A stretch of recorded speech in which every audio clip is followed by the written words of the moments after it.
they have some solutions, but they can't join for another 20 minutes.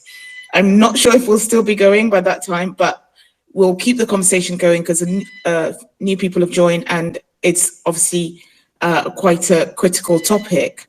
So please send us messages, request to speak if you have any solutions for these people who are stuck in Kherson. I'd just like to go back to Victor and find out, tell us what is Kherson like? I mean, are there Ukrainians there also stuck along with the students, or is it just foreign students there currently? The situation is that, immediately the stuff happened, some Ukrainians were able to move out, but unfortunately, most students, in fact, some of our students that had classes that faithful, they went to school, and when they got there, they told them to go back home. So some Ukrainians left, but most Ukrainians, not the foreigners alone, most Ukrainians are even stuck in the city, not the foreigners alone. Ukrainians, foreigners, and everybody, they are stuck.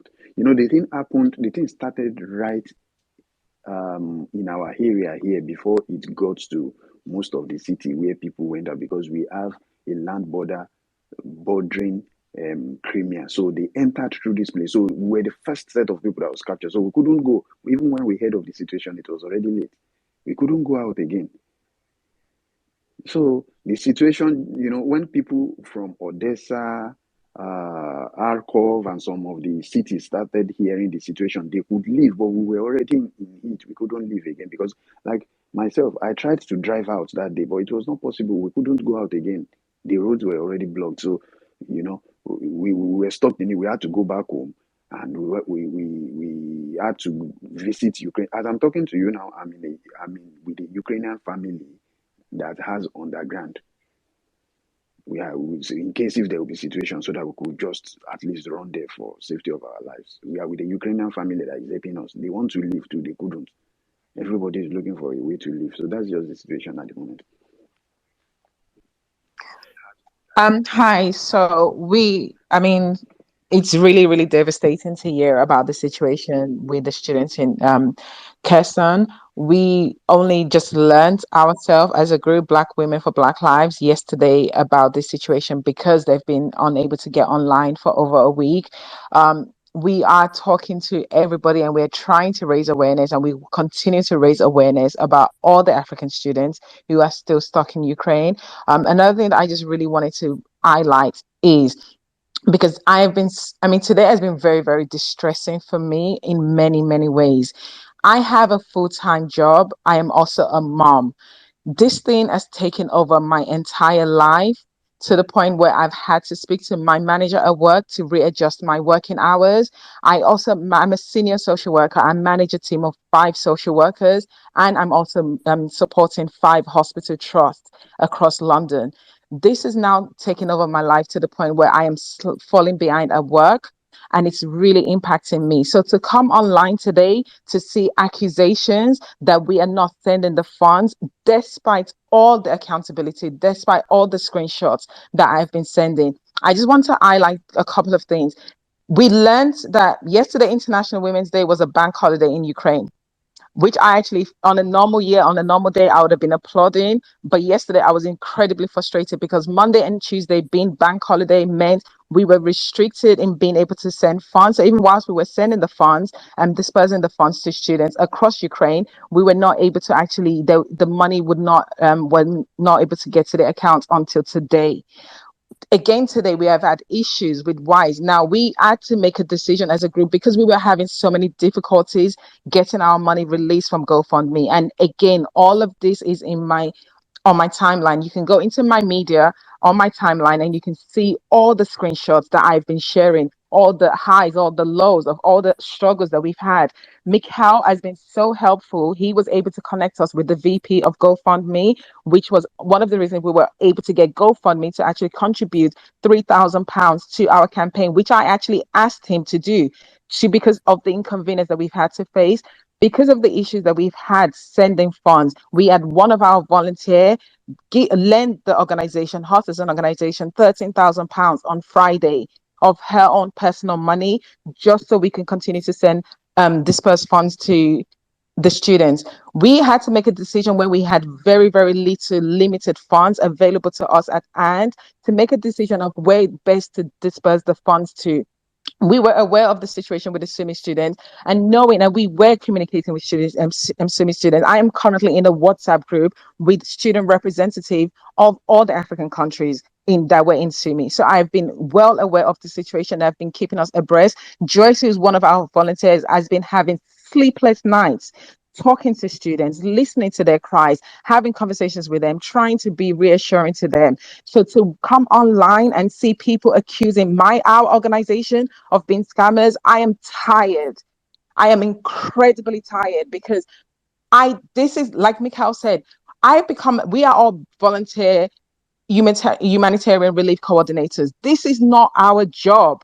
So if you as a student, if you as a donator, if you as somebody who is not even donating funds are feeling angry about people not getting helped, reach out to your embassy, reach out to your politicians. Do not come into Tokunbo Kwaki's mention and be rude to me. I'm sorry.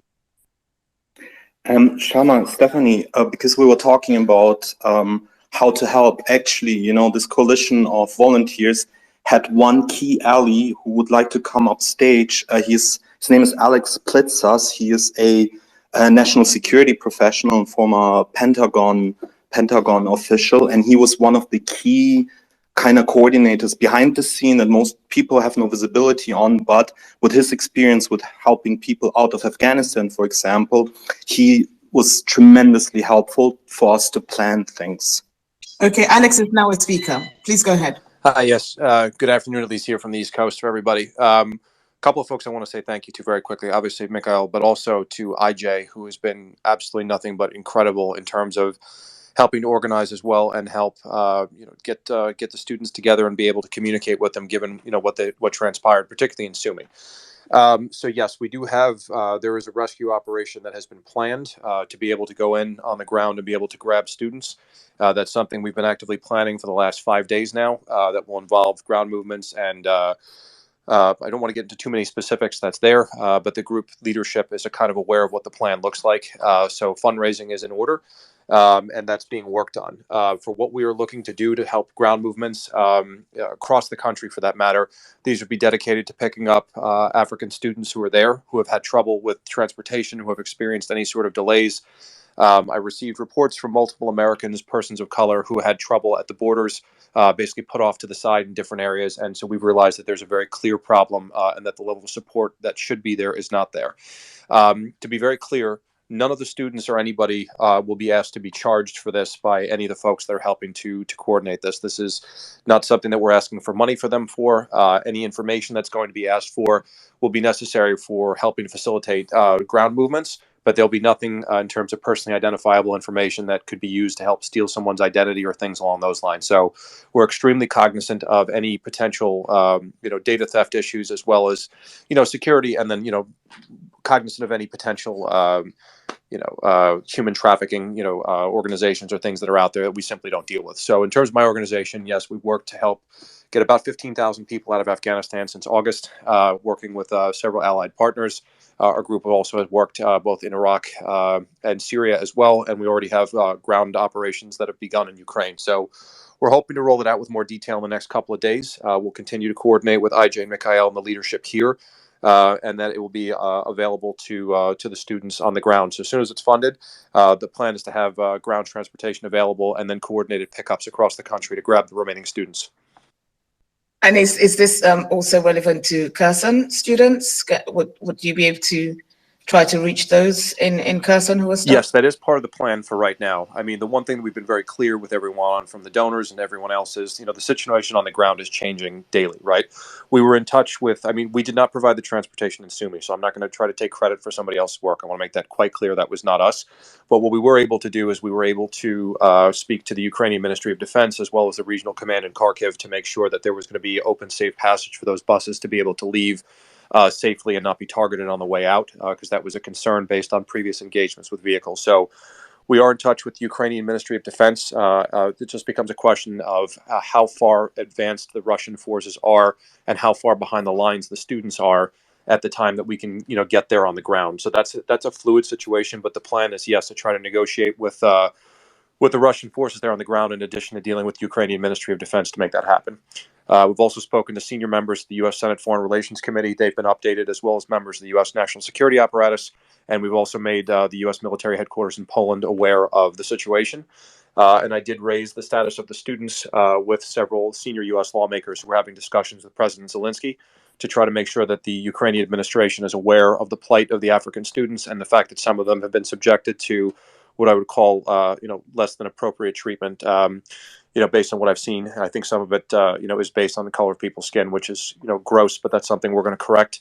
And we'll deal with that, personally through ground missions. So we're hoping to get dedicated transport as soon as possible. And I'll leave it to Mikhail or to Ari, should you guys want to provide anything. And again, IJ, thank you so much. You have been absolutely incredible. You were instrumental in helping get some of this done yesterday with some of the students. And there's a lot of future doctors and leaders of very prominent African nations who are going to have bright futures thanks to the work that you and many others in here have done. So thank you very much for all of your hard work.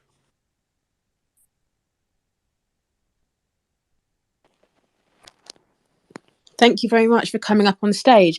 And we've actually just had Funmi come up, who's behind Diaspora Relief. And Yes. they've been raising money for students trying to leave Ukraine. So could you share what you've been working on? Thank you so much. Actually, I'm a co-founder of Diaspora Relief with IJ and Greg and Q. I think Q is actually listening in. So we were literally in an initial group before, and there was a lot of crisis that was going on in that initial group, and we had to just break out into a group and find out how to solve those problems in this new group. And so what we've done is going to register ourselves, and then the NGO documentations are actually in the works. Q is actually working on that as we speak, and hopefully we should have everything up and running by tomorrow. We've gone through so much. When Tokes was speaking, I felt her pain. I'm a mother, I have 3 kids, and literally my whole life has been put on hold. I just thought we're just going to help people and it's going to be all good and dandy and it'll be over. But then the complexity of the situation is just mind blowing. So yesterday, 2 days ago, we got a hint that Sumi might be a go. So we decided to keep it hush hush. We try to host space like morning and evening just to carry people along as to what we're doing. So we heard that Sumi might be a go because there's been a lot of conversations with Sumi that the the green corridors are good to go and then something will happen. So when we heard that the Red Cross was actually facilitating this movement, we were really, really happy. So we kept it on a low key. We kept quiet because we didn't want anyone to know about it.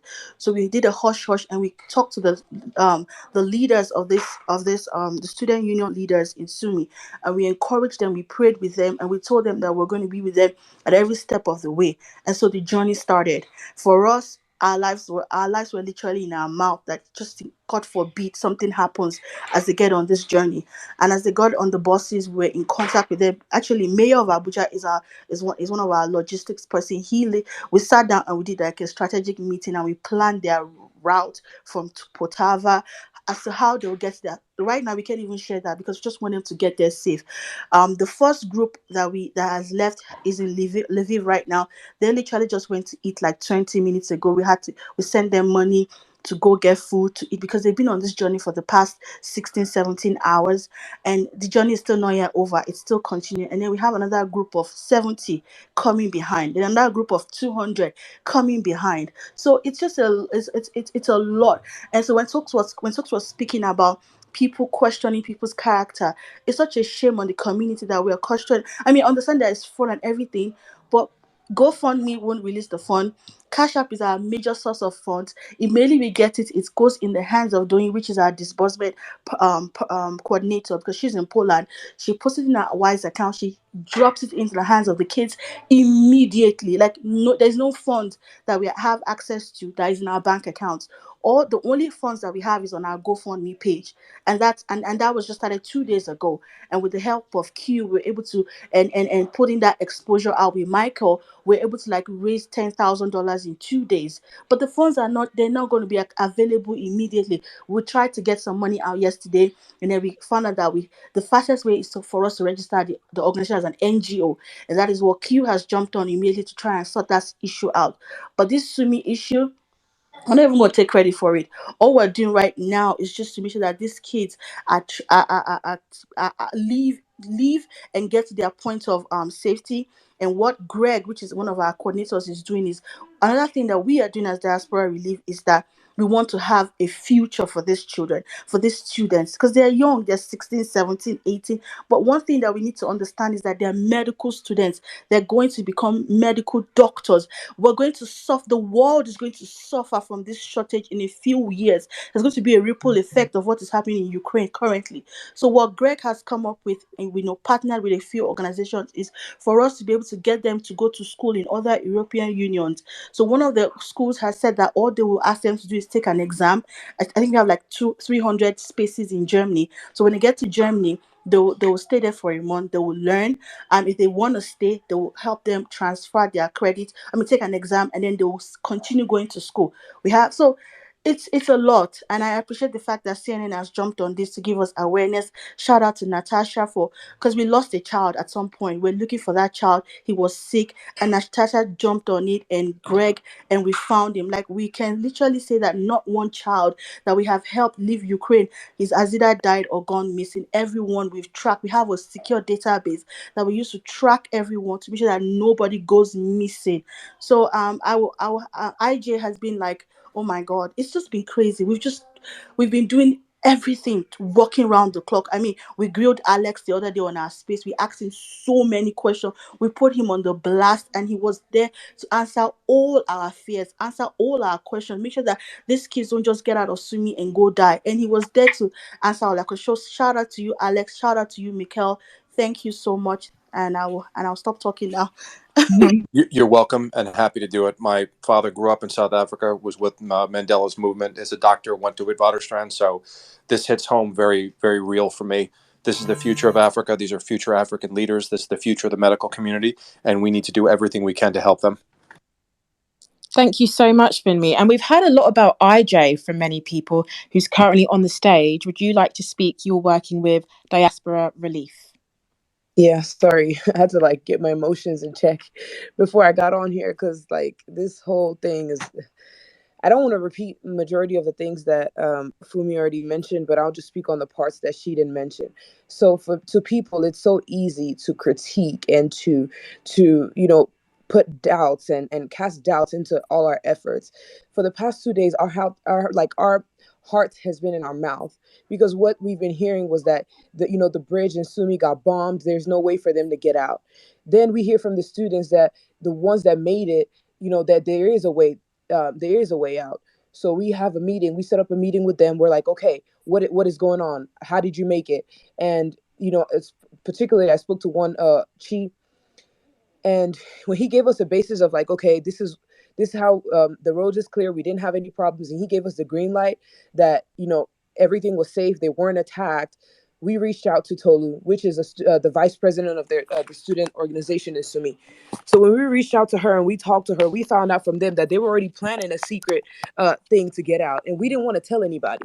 So while everything was going on and people were like, oh, you've been off of space for 2 days, they had no idea what we were dealing with in the background. Because in our end, we're setting these kids up for failure. So it's at the moment, they were already brave enough to be like, let's take the risk. It's better for us to take the risk than not. Then it's like, oh my God, are we really going to allow these kids to go? Because we were planning stuff with Alex, and then we were waiting for that. It's going to be a week. And we told them, they were like, no, we're not going to wait. So we got in talks with them. We told them, okay, we need to keep this secret. We talked to Mayor of Abuja. Mayor of Abuja literally pulled out the Ukraine map and was explaining everything to me. And the way he explained it, you would think I'd lived in Ukraine for years. He broke down everything to me. We started creating routes. We were like, okay, this way, that way. How, creating backup plans. If anything goes wrong. I have it on my mirror, the sticky notes. And Fumi said, I can't post that publicly yet, because I can't do that until they're safe. So yesterday, somebody starts attacking us on, I feel we're folks that I may have not been on, fully good terms, but I kind of understand where she was coming from and her frustration, because I'm a mother as well. I had a job and I got fired from my job because I decided to put this first. So things like that are happening in the background. Then you get people that are criticizing you and critiquing you and have no idea what you're going through. People asking, oh, what about media? What about posts? What about what about pictures? And I'm like, yo, I'm just trying to get these kids to safety first. before anything else. Like, I'm not about to start hammering down the people you're asking for pictures to send you picture proof to show that our stuff is legitimate. They haven't eaten for 15 or 24 hours. So my priority is putting them as like the number one first, their life and their safety first before the media. I don't care whether the media tells me that, oh, what you're doing is not real, or you critique me. I don't care. Their safety first. When they get, I've been telling everybody, they will get you the pictures, they will get you the videos when they make it. But you can't be telling somebody that don't know if by the time in 15 minutes whether they're going to be bombed or shot at, to be sending you pictures. That's so inhumane. So we've been going through a lot of stress on our end, and it's like it's just so frustrating when people like cast doubts. And it's like I said this morning, like, if you don't think we're doing anything, you go down there in Ukraine and you get the kids out. Like, we've been talking to Alex, and we already had plans. So for our focus right now was Sumi, because they were either way, they were gonna go.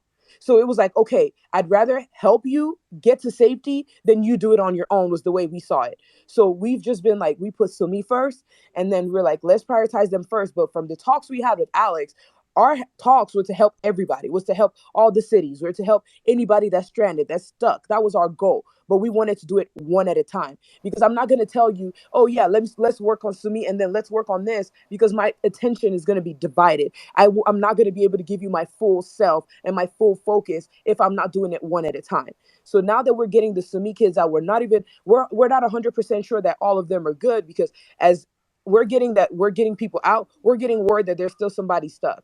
Somebody reached out to me. There's a lady that reached out to me today, and she gave me a list of phone numbers and names. They're all in Ukraine. They're all in Ukrainian. I don't even speak Ukrainian. So it's like, how do we get to start talking to these people? And these are people that are stranded in villages next to Sumi, that are afraid to go to Sumi to go get on the bus. So like, it's like, as we're fixing problems, more problems are coming. So I don't want to like just keep going on this rant, but it's really draining when we're trying to focus and people are critiquing us, because it takes us the time we take to like focus on that and channel our energy on that, we're getting distracted. So that's all I'll say on that. And then any other questions you have, I'll answer. Thank you so much, IJ. I feel I can hear your frustration and your anger, and I'm sorry that you're getting these accusations leveled at you when you have done so much so selflessly for these people.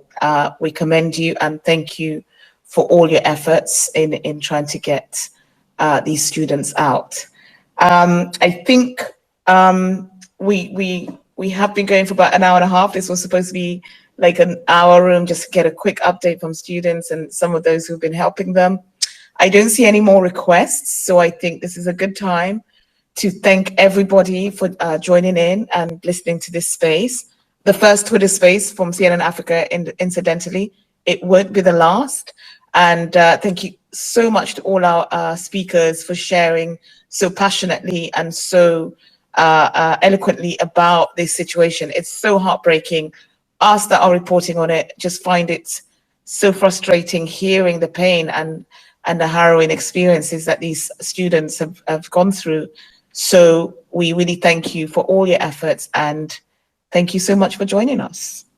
And especially a thank you from students who have left Ukraine but have still worked really hard to help their fellow students out. And like Stephanie said, this is not the end of Spaces with CNN Africa, so please stay tuned.